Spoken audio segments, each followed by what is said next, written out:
A feira chegou, né, Carol? Bom dia para você, bom dia para quem está acompanhando a gente também em mais um novo dia. Bem, vamos então falar do que está acontecendo aí no Legislativo. Isabel, ainda ânimos muito exaltados, apesar dessa retomada dos trabalhos por aí. A gente lembra da ocupação da mesa diretora. Hugo Mota chegou num determinado momento, até, Isabel, a ameaçar deputados com a suspensão do mandato naquela oportunidade, meio aquela confusão. Essa possibilidade voltou ao radar por aí? Essa possibilidade dá para a gente dizer que não saiu do radar de forma alguma nessas últimas horas, Carol. E ela é fortíssima. Eles estão avaliando, na verdade, quem vai passar por essa punição. E a gente já tem linhas gerais do que deve ser essa punição, Carol. Até porque nos preparativos para que pudesse entrar no plenário e assumir a sua cadeira, Hugo Mota entrou já amparado por um ato da mesa diretora da Câmara dos Deputados que previa a suspensão por até 6 meses dos parlamentares que fizessem justamente isso que a gente está vendo, obstruíssem o plenário e atrapalhassem a sessão por meio de mecanismos não regimentais. Então, essa ocupação física, ela deve render algum tipo de punição em algum nível para alguns desses parlamentares que a gente está vendo. Por que a gente ainda está trazendo muito esses alguns na fala? Porque eles ainda estão avaliando justamente essas imagens, entendendo qual é a responsabilidade de quem e como é que você vai aplicar esse tipo de sanção. Mas ele, de certa forma, está amparado pelo regimento interno da Câmara dos Deputados, que dá essa prerrogativa, esse poder ao presidente da Casa. A gente viu, Carol, um rodízio, inclusive, de parlamentares ocupando a cadeira e uma insistência de alguns desses parlamentares em continuar ocupando a cadeira, mesmo com o Hugo Mota já ali esperando para assumir seu posto. Esses parlamentares devem ter punição.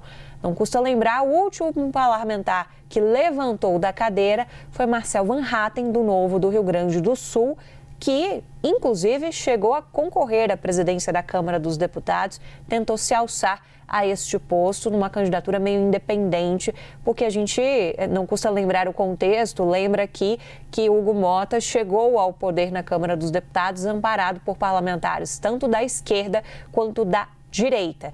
E viveu essa prova de fogo nesta semana com essa ocupação do plenário da Câmara dos Deputados. Tem um outro ponto, Carol, que a gente trouxe ontem, também não custa relembrar, que não veio no ato em si da mesa diretora da Câmara dos Deputados, mas está nas discussões também, que é a possibilidade de você cassar, inclusive, um mandato, enviar projeto para o Conselho de Ética da Câmara dos Deputados, essa questão da cassação em si, né? Não é necessariamente um projeto, mas é um pedido, melhor dizendo, de cassação, enviar via Conselho de Ética e tocar isso. Isso chegou a ser discutido, mas isso não necessariamente será aplicado como punição, porque isso seria no nível, Carol, que a gente tivesse o acionamento da Polícia Legislativa e algum tipo de confronto, porque era isso que se temia diante dessa ocupação e dessa insistência de membros do PL, principalmente, em ficarem no plenário da Câmara dos Deputados. Então, havia ali no ar a possibilidade de que, se houvesse a escalada para um confronto físico, esses parlamentares poderiam, inclusive, enfrentar este processo de cassação a partir do acionamento do Conselho de Ética pela própria presidência da Casa, pelo próprio presidente Hugo Mota. O porquê que se demorou também, Carol, isso é importante de explicar, para entrar no plenário, tomar a cadeira e tentar conduzir a sessão. O que aconteceu com a deputada Júlia Zanatta, do PL de Santa Catarina, é apontado como o momento mais delicado, porque a Júlia Zanatta estava com uma criança de colo de 4 meses no plenário. E aquilo gerou ali uma apreensão muito grande, porque como é que você entra com polícia legislativa e a situação já passava a exigir esse nível, já estava praticamente nesse nível, sendo que você tem uma criança de 4 meses no meio da confusão. A situação foi ficando muito delicada. E outro ponto importante também, a gente trouxe isso no Novo Dia de ontem, Carol, em nenhum momento houve acordo do presidente da Câmara com esses parlamentares. Relembrando o que houve, porque isso rendeu muito assunto ao longo de toda a quinta-feira. O que houve foi uma certa disposição de alguns partidos, como o PP, como o União Brasil, em discutirem essas pautas da oposição. Mas muito dificilmente, Carol, a Câmara vai encaminhar um projeto de lei de anistia. Tem uma outra pauta que pode ter algum tipo de viabilidade porque desperta interesses de outros parlamentares. Por exemplo, a questão do foro privilegiado, que é uma discussão que já ronda bastante tempo o legislativo. Os parlamentares têm interesses pessoais em relação a isso. Tem uma dúvida que não é todo mundo que acredita que o ex-presidente Jair Bolsonaro poderia ser beneficiado por essa proposta.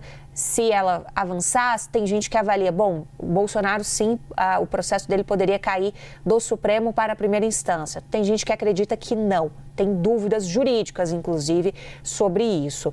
Mas tem uma prerrogativa dos parlamentares analisarem as próprias situações e o interesse de, se eventualmente enfrentarem processos, saírem desse radar do Supremo Tribunal Federal por conta do foro privilegiado, por conta também de uma linha mais punitiva que eles observam no Supremo Tribunal Federal. Então, essa é uma pauta que a gente tem que prestar mais atenção e que pode ter algum tipo de encaminhamento.